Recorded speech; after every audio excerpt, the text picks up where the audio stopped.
Alright, hello nerd fighters. Welcome to the next installment of Cooking Safely with Awesome. Now, I'm going to jump right into it. Today, we're going to start off talking about this. Get a close-up. Now, I've worked in a lot of kitchens through the years, and every single one of them has had one of these. But every single cook that I've worked with has had a different name for this. It's been called a sharpener, a sharpening steel, a sharpening spike, just a spike, a honing spike. It's been called a whole lot of things. To be honest, I'm not really sure what the official name is. Although further research leads me to believe that it really is a honing steel. The idea is that this device is used for bringing your knife to its absolute sharpest. But a point to remember is that this device itself doesn't sharpen your knives. It's just used to bring it up to a sharper point. But if your blade is actually dull, nothing will sharpen it short of a professional sharpener. It's snowing out and I have shoutouts to do. I'm going to start off with a shoutout. This is a shoutout for L and a shoutout for the J. Well, a shoutout for all the classy ladies of Nerd Force 5 and the first of many. To use the honing steel, brace it against a solid surface, such as your cutting board, and hold it in a firm grip. Now bring your knife in. You'll want to hold that knife at about a 30-degree angle to the honing blade. Starting with the broad end here, you'll bring it down and towards the tip, so that at the end of your stroke, the tip will brush along the very bottom of the honing steel. Now we bring it down there because the honing steel at the end has a magnetic tip, and that magnetic tip will draw away any bits of metal that have just come off your blade.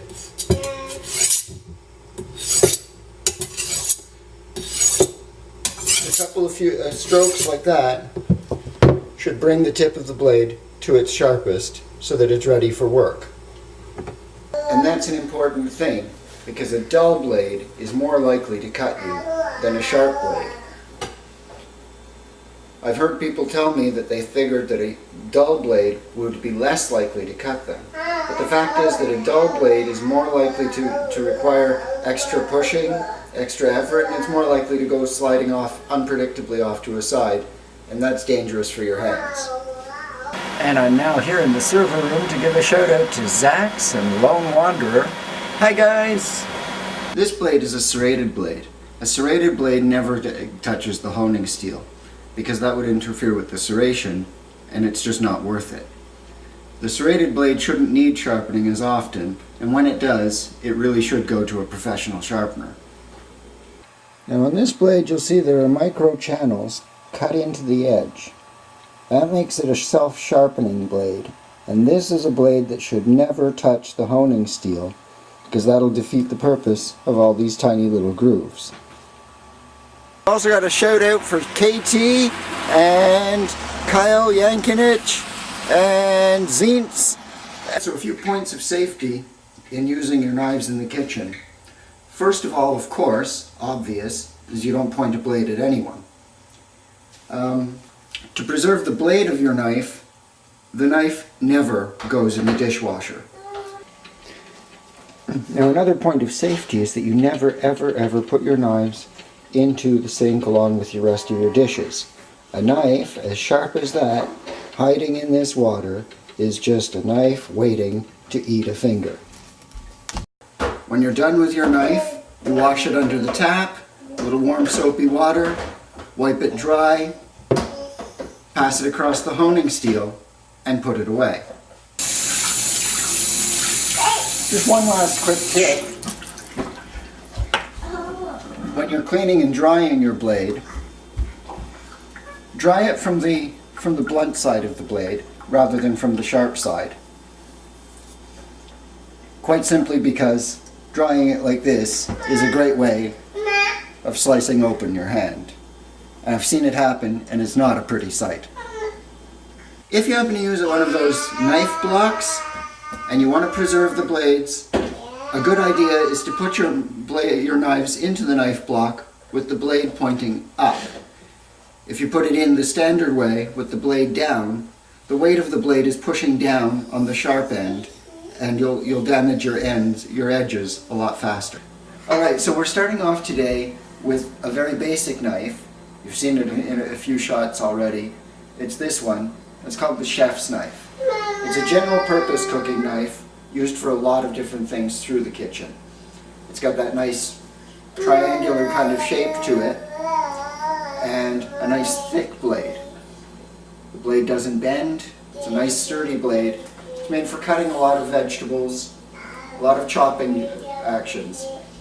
It's got that kind of curve to the bladed part so that once it's onto the cutting board, it can sort of rock through its cutting motion.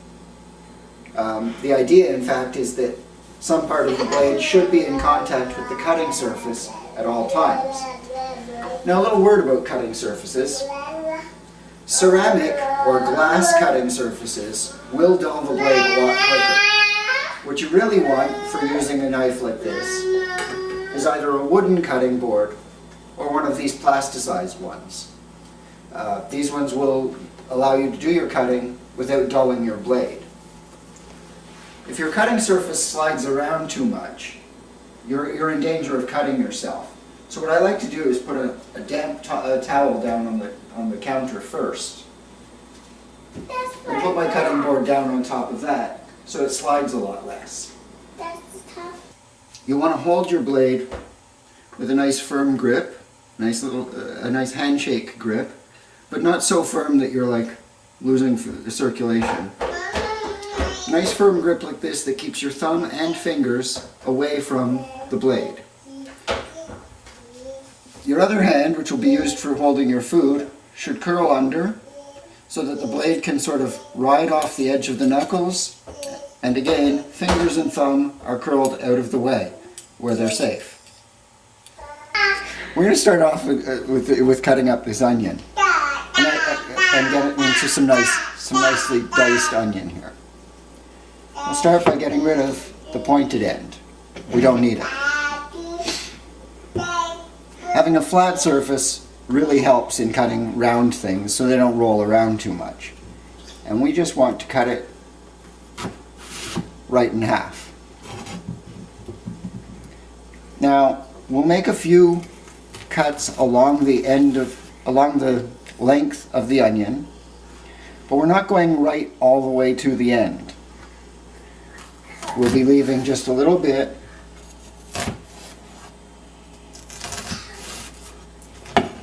This keeps it all in one piece so it doesn't slide around while we complete our cutting.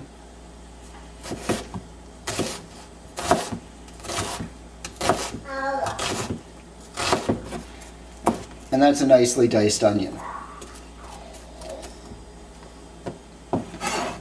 To recap that,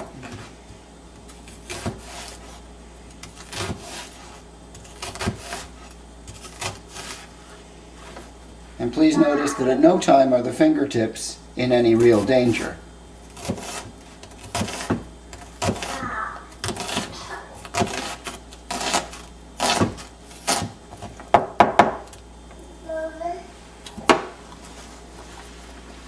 And there's some nicely cut up onion. Hi, Ed. Hi, Ed. Alright, so I'm back outside. That pretty much wraps up all the time I have for this week.